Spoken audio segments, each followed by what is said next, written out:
Let's take a look at our new 4-inch finesse worm. This is a very versatile worm that can really be fished any way that you fish a normal worm. This one's a little bit different than your traditional worm out there. It has a little tapered head with ribbing all the way down the body of the worm, but at the tail here, you kind of have this little club tail.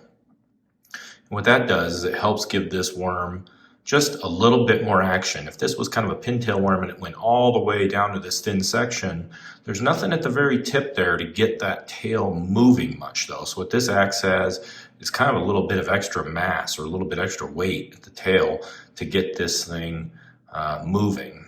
It also kind of has a flatter section on the belly of the worm. And that does a few different things. It kind of helps your worm just look a little bit different. You see the profile is a little bit thinner with the same kind of amount of profile on the top, but it also makes it actually a lot easier to rig. What you're able to do is spear the front with your extra wide gap hook, and then you can come to the bottom here and you can just find the middle of your worm relative to where you speared in the head very easily. So it's actually a much easier worm to rig than your traditional round worm. So now all the different ways you can rig it. We're just going to go over kind of a few here. We'll start off with probably the simplest, just on a Ned rig. Yes, you can fish standard worms on Ned rigs. It does not have to be a Ned worm. It can be a regular worm. Now another nice thing about our worms is we do not salt them. That is actually something that inhibits the action of your worm, at least in our opinion. Because when you salt a worm, it will actually make this worm sink.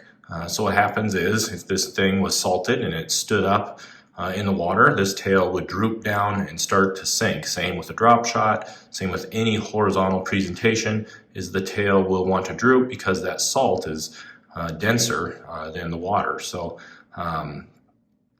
that's just kind of one of the benefits to an unsalted worm, is it has a slight kind of a flotation effect to it. So it'll make your worm levitate, or it'll make your tail stand up, which both of those things when it comes to catching fish are, I think, more important than having a salty worm. Next thing you can do is you can cheb rig this guy. This is a little 3-gram cheb weight, I believe on a 3/0 little worm hook.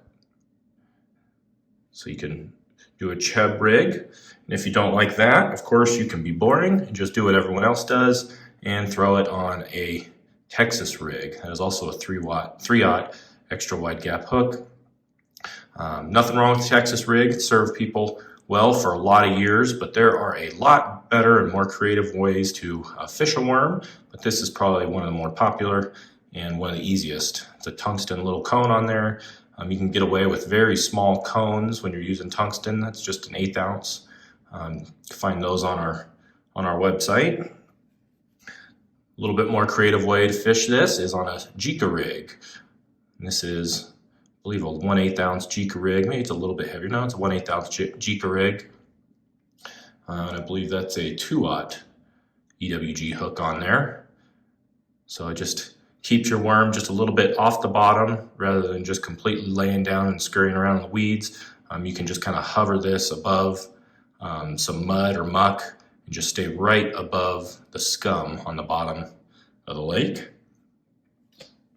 Another way to fish this is on a Shaky. Now this is a very effective way to fish a worm. I actually prefer this over Texas rigs, believe it or not. I love the little Shaky just because this little ball will sit there on the bottom with this tail that'll just kind of stand up on you. It's the angle of this here that gets that worm just to just sit just barely off the bottom and shake its little tail. It's also weedless, just like a Texas rig, and also since it's on a standard straight shank hook, I feel like I get a lot more hookups on this guy as opposed to an EWG hook personally.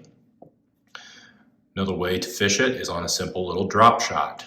It's a little tungsten 1/8 ounce drop shot weight, and that is a smaller hook. That is a number 1 straight worm hook.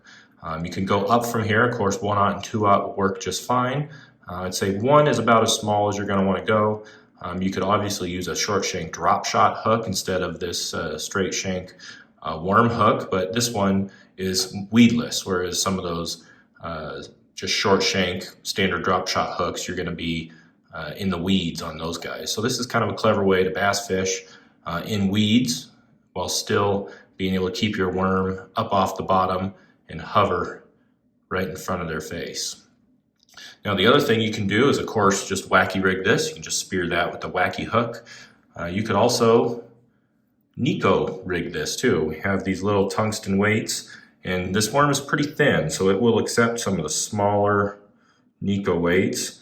So you can just spear in just a small little tungsten weight. The beauty about tungsten is you don't need a very big weight to get the same effect as you do with lead. And then you can just hook your Dropshot hook here in the back, and you can essentially just hop this worm along the bottom. We'll have a little bit of tank footage here maybe for you, show you how that looks in the water. And I forgot, lastly, you can just throw it on your big old favorite bass jig and just use it as a trailer. There's nothing wrong with that at all. You can clip the tips of the worms here if you wanted to shorten it up here, if you didn't want so much plastic hanging off the back. But very versatile worm. You can do a lot of things with it.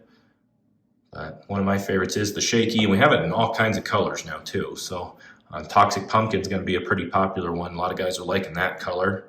This is a new one for us. We're calling this one Smoked Smurf. It's kind of a bluish iridescent. A lot of translucency to this one. The Alien June Bug has been a popular one. Zombie Chicken's been a popular one. Chartreuse and Pumpkin. So a lot of different colors to this guy. You're going to see this in a lot more colors on the website just because it's such a versatile worm that pretty much any bass fisherman can use in the finesse kind of presentation. And yeah, we're going to like that one. So as always, you can find them on moondogbaitco.com.